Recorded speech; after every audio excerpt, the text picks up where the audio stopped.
नमस्कार मित्रांनो, स्वागत आहे तुमचं फन फिल्मी मराठी प्रेझेंट्स आजचा पिक्चर या सिरीजमध्ये. या सिरीजमध्ये आम्ही इतर भाषिक मस्ट वॉच नवनवीन चित्रपट सुचवू. आजच्या पिक्चरच्या आजच्या भागात आपण बोलूया 7 या चित्रपटाबद्दल. 7 हा चित्रपट 1995 साली प्रदर्शित झाला होता. या चित्रपटामध्ये मुख्य भूमिकेत आहेत ब्रॅड पिट, मॉर्गन फ्रीमॅन, केविन स्पॅसे. या चित्रपटाचे दिग्दर्शक आहेत डेव्हिड फिंचर. या चित्रपटाची IMDb रेटिंग आहे 8.6. हा चित्रपट तुम्ही नेटफ्लिक्सवर पाहू शकता. तर पहिले बोलूया स्टोरीबद्दल.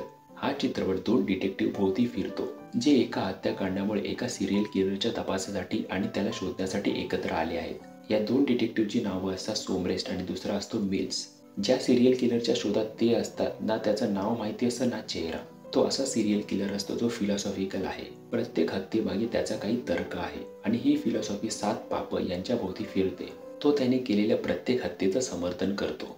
तर पूर्ण चित्रपटात सोमरेस्ट आणि मिल्स या सिरियल किलरला पकडण्यात यशस्वी होतात का, की तो सिरियल किलर असा का वागतो, शेवटी काय खतरनाक होतं हे पाहण्यासाठी तुम्हाला चित्रपट बघावा लागेल. आता बोलूया अशा पॉइंट्सबद्दल ज्यामुळे हा चित्रपट खास ठरतो. 7 हा out and out philosophical movie आहे.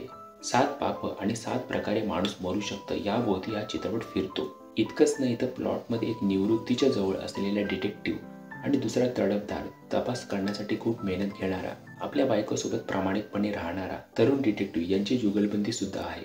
त्या दोघांची भिन्न टोकांचे विचार, ती चंचलता, एकमेकांना तत्वज्ञान सांगणे आणि एकमेकांची खेचणे, तेही सिरियल किलरचा शोध घेताना ही जुगलबंदी आपल्याला बांधून ठेवते. टेक्निकली चित्रपट स्ट्रॉंग आहेच, पण आर्ट डिरेक्शन पण आपल्याला प्रभावित करतं. प्रत्येक हत्तीमागे जो सेट उभारला आहे, ते डिटेलिंग केलं आहे, मेकअप केलं आहे, ते सुद्धा कमाल आहे.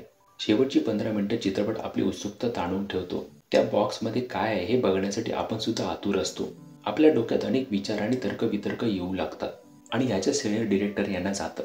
7 पाप काय आहेत आणि त्यांची फिलॉसॉफी काय आहे हे सगळं या चित्रपटात अचूकरित्या मांडलं आहे.